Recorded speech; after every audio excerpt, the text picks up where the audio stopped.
Hola, ¿cómo están? Buenos días. Hoy, 23 de marzo de 2021, continuaremos con la información relacionada con la materia registro de información contable de diversas entidades económicas. Muy bien, vamos a dar inicio. Hoy vamos a tocar el tema de los estados financieros y para ello hemos preparado este material. Los estados financieros representan la información que el usuario general requiere para la toma de decisiones económicas y por lo tanto la información debe ser confiable, relevante, comparable y comprensible. Cuatro características que la información debe reunir para que el usuario general de la información tome decisiones. De acuerdo a las normas de información financiera A3, la manifestación fundamental o son la manifestación fundamental los estados financieros de la información financiera y son la representación estructurada de la situación y desarrollo financiero de una entidad a una fecha determinada o un periodo definido. Esta es la definición que nos proporciona la SNIF de la serie A3 respecto a lo que es los estados financieros. ¿Ok? Entonces, eh, es información y esa información está estructurada de tal forma que nos brinda una situación financiera de la entidad a una fecha determinada o por un periodo determinado. ¿Cuál es el propósito general de los estados financieros? Por supuesto, es proveer información de una entidad acerca de su posición financiera, del resultado de sus operaciones y los cambios en su capital contable o patrimonio contable y en sus recursos o fuentes que son útiles al usuario general en el proceso de la toma de decisiones económicas. Muy bien, ahora bien, ¿qué es lo que muestran los estados financieros? Eh, Muestran el resultado del manejo de los recursos encomendados a la administración de la entidad, por lo que para hacer ese objetivo deben proveer información sobre la evolución de la entidad. Pero ¿cuál es esa evolución y cuál es esa información? Debe contener información y evolución de los activos, de los pasivos, del capital contable o patrimonio contable, los ingresos o costos y gastos, cambios en el capital contable o patrimonio contable, los flujos de efectivo o en su caso, los cambios en la situación financiera.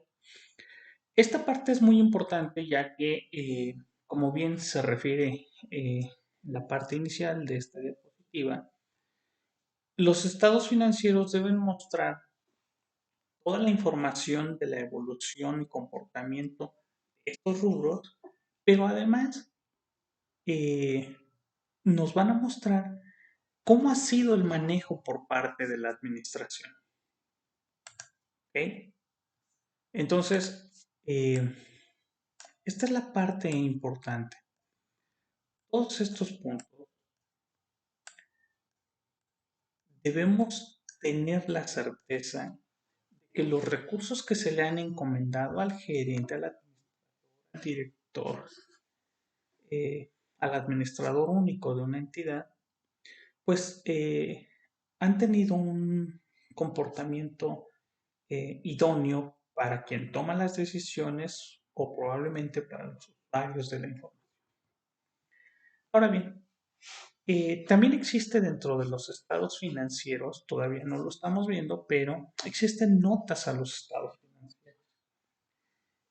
¿Qué son las notas a los estados financieros? Son parte integrante de los estados financieros y su finalidad es complementarlo con información relevante. La información que complementa los estados financieros de la entidad se puede presentar en el cuerpo o al pie de los mismos o incluso en páginas por separado. Entonces, las notas a los estados financieros es información complementaria que amplía la información relacionada o que ya está esquematizada en un estado financiero. Muy bien, ¿cuáles son los objetivos de los estados financieros? En primer punto es ser de utilidad al usuario general en la toma de decisiones económicas. ¿Y cuáles son los usuarios generales? pues cualquier ente que tenga un interés legítimo en conocer la información financiera de una entidad, de una empresa, compañía. Ejemplo de ello, por supuesto, son los socios, los gerentes, los propios empleados, en caso, por ejemplo, se me ocurre de conocer el reparto de utilidades que se genera y de lo cual serán partícipes de esa parte de las utilidades que les correspondan los clientes, los proveedores, etcétera. El siguiente objetivo es proporcionar elementos de juicio confiable que permitan al usuario general evaluar dos aspectos: el comportamiento económico financiero de una entidad, su estabilidad y vulnerabilidad, así como su efectividad y eficiencia en el cumplimiento de los objetivos. Y B, la capacidad de la entidad para mantener y optimizar sus recursos, obtener financiamientos adecuados, determinar la viabilidad de la entidad como negocio en marcha. Muy bien. Ahora bien, los estados financieros deben ser útiles eh, para lo siguiente. Lo primero es tomar decisiones de inversión o asignación de recursos a las entidades. Y por supuesto, los principales interesados en esta toma de decisiones de inversión o asignación de recursos es aquellos entes que aportan capital, es decir, los socios, que contribuyen a la sociedad, los que aportan una donación, los inversionistas presentes o futuros o los patrocinadores. Esa información también debe ser útil para tomar decisiones de otorgar créditos por parte de los proveedores y acreedores que esperan una retribución justa por la asignación de recursos y créditos. Por supuesto, estos son los acreedores y los proveedores. Pero ¿por qué le interesaría a un acreedor o a un proveedor eh, y por qué sería de utilidad para ellos la información de los estados financieros de una entidad? Pues por confusión de ello, un proveedor no le va a vender a un ente que se encuentre en una situación crítica de riesgo o con un endeudamiento excesivo, a menos que la situación lo amerite. Entonces, para eso los proveedores utilizan la información financiera para analizar la viabilidad de poder otorgar un posible crédito, ¿no?, de mercancía, por ejemplo, un acreedor de alguna maquinaria, alguna otra inversión. Muy bien. El tercer punto por el cual es útil esta información es para evaluar la capacidad de la entidad para generar recursos o ingresos por sus actividades operativas.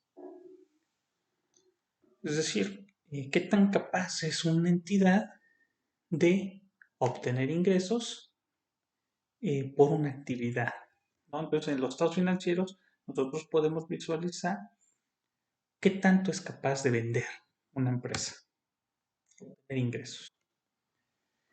El cuarto punto por el cual es útil la información financiera es porque distingue el origen y las características de los recursos financieros de la entidad, así como los rendimientos de los mismos.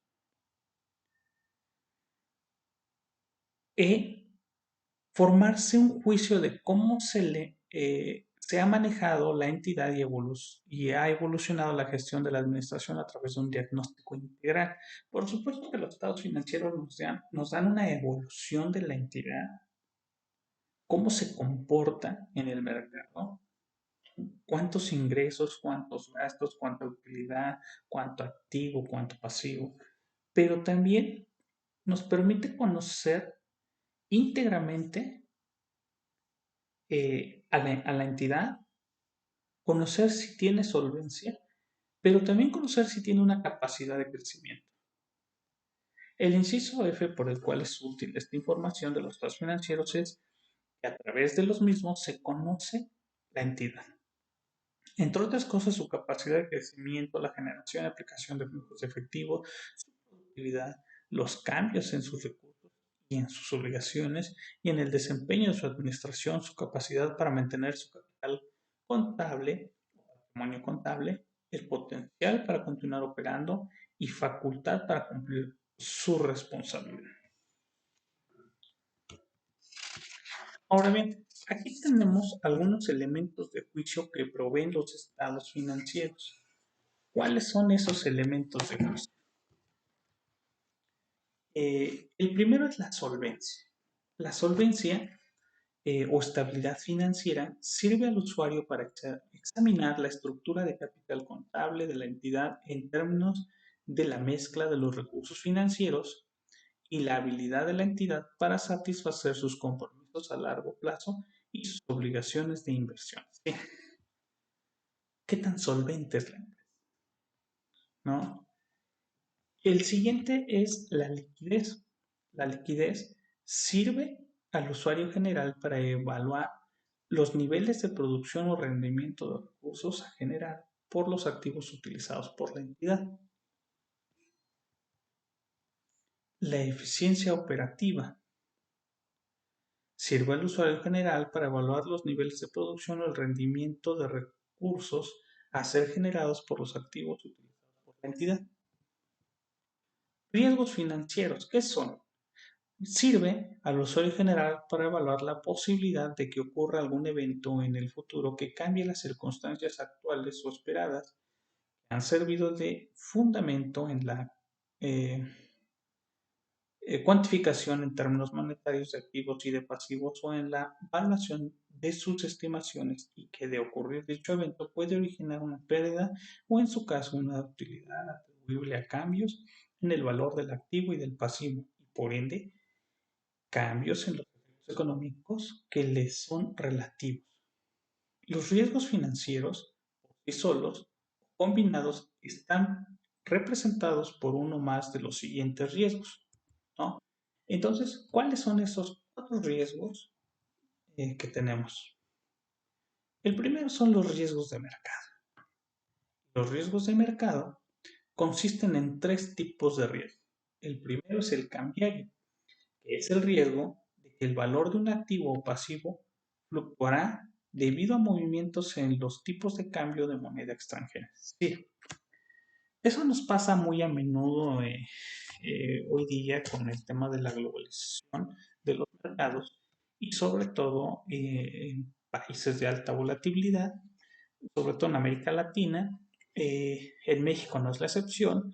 Recordemos que un proceso electoral, una catástrofe natural, fluctuaciones en los cambios petroleros, eh, etcétera, pueden originar una fluctuación cambiaria en las monedas y por supuesto también eh, en las tasas o en los índices inflacionarios, ¿no? Entonces, por supuesto, sobre todo cuando se contratan deudas en moneda extranjera. La tasa de interés es el riesgo de que el valor de un activo o pasivo fluctuará debido a cambios en el mercado del costo de financiamiento.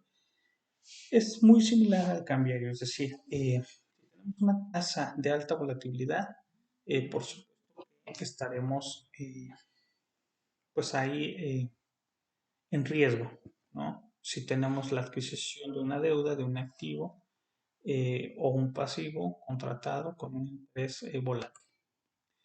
El siguiente es el precio. Eh, es el riesgo de que el valor de un activo o pasivo fluctúe como resultado de cambios en los precios de mercado. Si dichos cambios son causados por factores específicos atribuibles al activo o pasivo individual o a la contraparte por factores que afectan a todos los activos o pasivos negociados en el mercado en su conjunto. Muy bien. El siguiente riesgo es el riesgo de crédito. El riesgo de crédito es el riesgo de que una de las partes involucradas en una transacción con un activo o un pasivo deje de cumplir con su obligación y provoque que la contraparte incurra en una pérdida financiera. Riesgos de liquidez, también referido como riesgo de fondeo. es el riesgo de que una entidad no tenga la capacidad de reunir los recursos necesarios para cumplir con sus compromisos asociados con activos o pasivos. El riesgo de liquidez puede resultar de la incapacidad para vender o liquidar un activo o pasivo rápidamente a un valor cercano o a su valor razonable. Por último, tenemos los riesgos en el flujo de efectivo. Y obviamente es el riesgo en el cual los flujos futuros de efectivo asociados con un activo o un pasivo fluctuarán en sus montos debido a cambios en la tasa de interés de mercado. Por ejemplo, en el caso de un activo pasivo con tasas variables, tales fluctuaciones dan como resultado un cambio en la tasa de interés efectiva del mismo, usualmente sin un cambio correspondiente en su valor razonable. Ahora bien, el último juicio que proveen los estados financieros es el de rentabilidad y sirve al usuario general para valorar la utilidad neta o los cambios en los activos netos de la entidad. Es decir, qué tan rentable es el ente, el negocio, en relación con sus ingresos, su capital contable o patrimonio contable y sus propios activos. Ahora bien, tenemos ahora aquí los estados financieros deben proporcionar información de una entidad sobre su situación financiera, actividad operativa,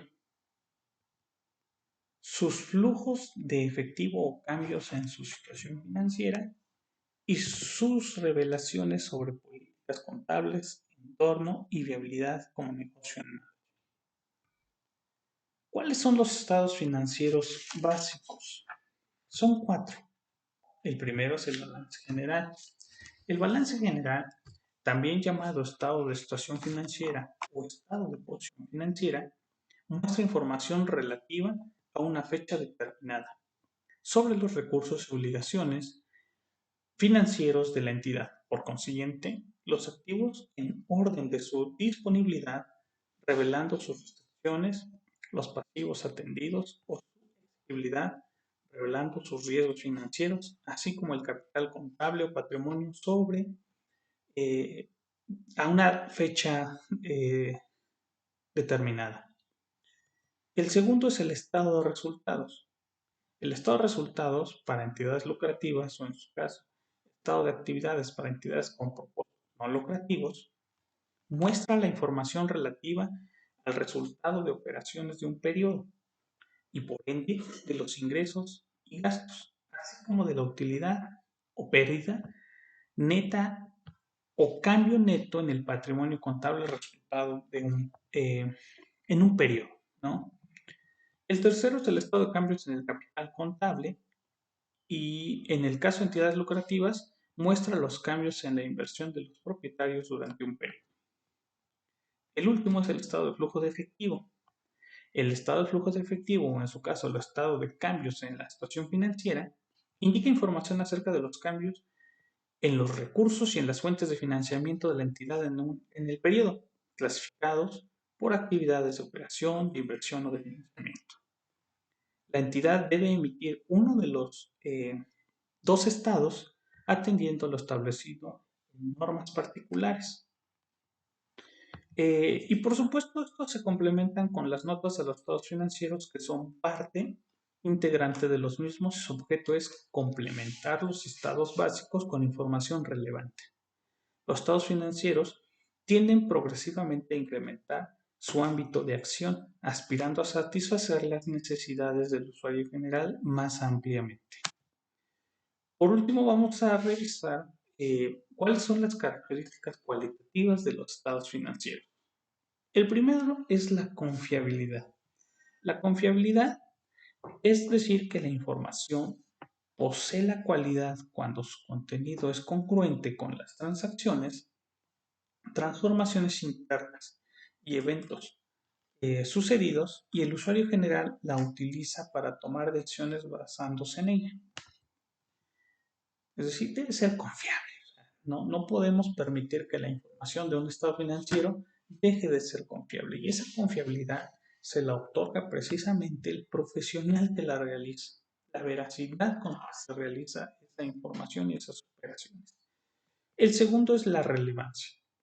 La información financiera posee esta cualidad cuando influye en la toma de decisiones económicas de quienes la utilizan. Para que la información sea relevante debe servir en base en la elaboración de predicciones y en su confirmación. Es decir, posibilidad de predicción y confirmación. Y B, mostrar los aspectos más significativos de la entidad reconocidos contablemente. Importancia relativa. ¿No? Entonces, la relevancia se da en función de dos aspectos: su posibilidad de predicción y confirmación y la importancia relativa. La comprensibilidad. Una cualidad esencial de la información proporcionada en los estados financieros es que facilite su entendimiento a los usuarios generales, es decir, cualquier persona, aunque no tenga conocimientos contables, debe un estado financiero tener la cualidad de que sea comprensible, ¿no? De dar información para la toma de decisiones de forma fácil y sencilla, entendible. El último es la comparabilidad. Para que la información financiera sea comparable, debe permitir a los usuarios generales identificar y analizar las diferentes diferencias y similitudes con la información de la misma entidad y con las otras entidades a lo largo del tiempo.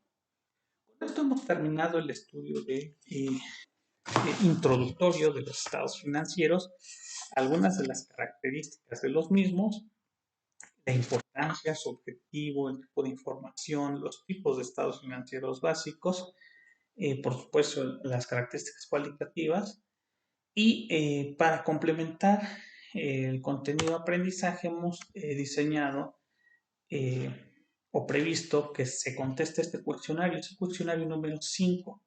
Entonces, lo que hay que realizar es transcribir en una libreta el cuestionario de la página 54-55 del libro que mencionamos, que hemos manejado en una bibliografía, y una vez concluido, tomar evidencia fotográfica y subirla al grupo de clase.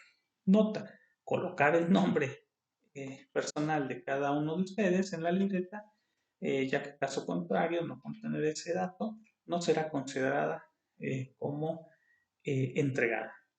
Les deseo mucho éxito y nos vemos en el siguiente video.